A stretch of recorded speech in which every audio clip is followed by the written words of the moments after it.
Hello everyone, welcome to back my channel. I hope everyone is having a wonderful day. Before starting the video, please go ahead and hit the subscribe button and give this video a thumbs up. Adam lets Victor into his place and guesses he's there to take a victory lap. Victor says he's not there to gloat or to apologize. I'm here as your father. I want to see how you're doing. Adam confused by his concern after taking away the business he bought for him to run. Victor asks, "Son, are you serious? You take no responsibility for the chaos you caused at McCall Kirsten." Adam sighs and admits that Victor gave him the world and he burned it down. He should have listened to his first instinct and said no to his proposal. Who was he to think he was entitled to run Newman Media? He's forgotten his mother's lessons and got corrupted by the Newman world. He felt Victor would never give him the respect he deserved. Adam explains how he can't help himself from having to prove that everyone else is wrong and he's right. Victor tells him, "You're my son, I love you. Where do we go from here?" At Society, Sharon asks Nick to help her run Kirsten. Everything has lined up now that Victor handed her back the company. Nick points out that his father has asked him to do a very big job, and with his mom going to Newman Media, it's the logical next step. Sharon asks, "Is that what you want? The fact that you can't make up your mind tells me it's not." She urges him to follow his instincts. Sharon sits down with Nick and Sally and details how Victoria took advantage of a tough time in Nick's life to give her boyfriend his job. Nick feels if he went back, he could ease the tension with his sister and keep an eye on Nate. If he doesn't go back, all hell could break loose. Sharon wonders why it always has to be him who rides in to save the day. She tells him if he wants to do something good, he should do it at Kirsten with her. "We've always worked so well together." Nick's not disagreeing, but he has to take time to think things through. Sally chirps, "As you should."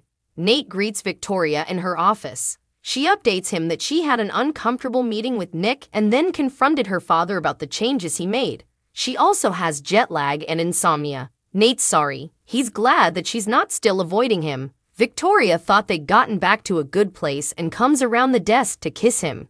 Nate finds the kiss very convincing and tells Victoria she's handling the corporate moves better than he would. Victoria admits she's furious with her father, but they talked it out. The best thing about it is that Adam's out. Nate worries that Nick will return and try to get him fired. Victoria strokes Nate's chest as Nikki appears and asks if she's interrupting something. Nikki tells Victoria that she's moved her office and spoke to the Newman Media employees about the change. They're nervous about the upheaval given how many people have run the division. Nate is sure Audra's looking forward to learning from her. Nikki says the transformation isn't complete yet. They need Nick to come back and take her position. At Society, Sharon leaves Nick and Sally to talk. Nick assures her they'll talk later. Once alone, Sally tells Nick she's aware of his history with Sharon, and although she doesn't have a problem with them working together, she wants him to do what's best for him. She'll support whatever he decides. Nick admits it's not easy. Sally can't help worrying where Adam will end up in all of this. Between this and losing Ava, he has to be devastated. Nick nods. Maybe he will finally learn some humility. Sally gawps. "Wow, that's cold." Nick says losing the baby was devastating, but Adam has built up some bad karma. Sally stops him. "Hold on. You're not implying that Adam deserved that loss, are you?" Nick tells Sally of course he's not saying that. No one deserves to lose a child. It's just that she doesn't know Adam the way he does or the levels of damage he's caused him and the people he cares about. It's inevitable that he suffers a similar kind of pain. Sally has done things to hurt people. Is her suffering inevitable? Nick stammers, "No," and wants to talk about something else. Sally responds, "Oak." She's excited about her new interior design firm. Nick tells her she's very talented and will have massive success. Sally can't believe it's a reality. Nick assures her that the minute she gives his financial team her business plan, she'll be off and running. At Adam's place, he tells his father that where they go from here is anyone's guess. He made amends with Nick and Sharon and has to resent his life. Victor wants details. Adam shrugs that they could all pretend not to know him. Victor doubts anyone could pretend not to know him given the things he's done.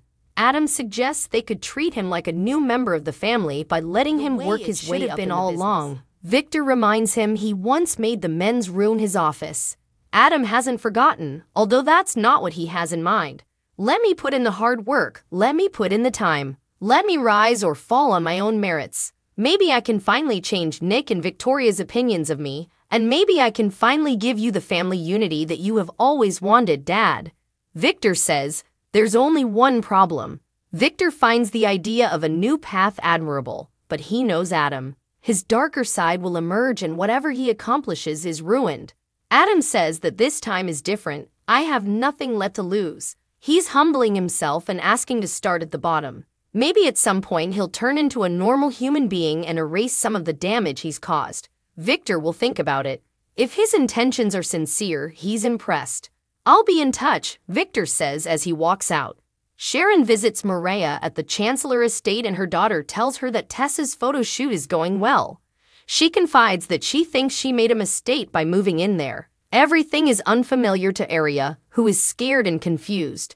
Sharon assures her she didn't screw up. Babies are adaptable. They just need to be with the people who love them and take care of them and are fine. Sharon's worried about Maria. It's normal to feel anxious and scared about the hearing loss. She tells her daughter that she's a really good mom. Maria frets that they don't even know what she's facing in the future yet. Sharon guesses she's been looking up worst-case scenarios on the internet and urges her to take things one step at a time. Sharon assures Maria that they're all going to get through this. They'll face this challenge and anything else that gets in their way. Maria wants to believe it, but it's 24 hours a day of what-ifs. What if the surgery doesn't work? What if Aria is permanently deaf? Maria knows she needs a distraction and asks Sharon to tell her about the business. Sharon grins. Well, it's funny that you ask about that. Maria's stunned and happy to hear that Victor gave back Kirsten with no strings attached. Sharon is counting on her to work with her. They embrace. Maria asks how Adam fits into all of his. Sharon says, he doesn't. Maria breathes. Thank God. Sharon's doing this strictly on her own, unless she's lucky enough to have Nick by her side. Victor joins Nikki and Victoria at Newman Enterprises. None of them have heard from Nick. Nikki suggests that if Nate is the stumbling block for their son, he should step down from his position. Victor understands why she would suggest that, but he wants to see what Nick has to say first. Victor and Victoria leave for a meeting and Nikki asks Nate what he would have done if Victor had agreed with her about him stepping down. Nate guesses Nikki wants to know if he'd have made the noble gesture of stepping down right then and there. Nikki would remove noble from the quotient, but yes, Nate would step down if Victor and Victoria asked him to. He doesn't want to be where he's not appreciated ever again. Nikki muses, always so smooth.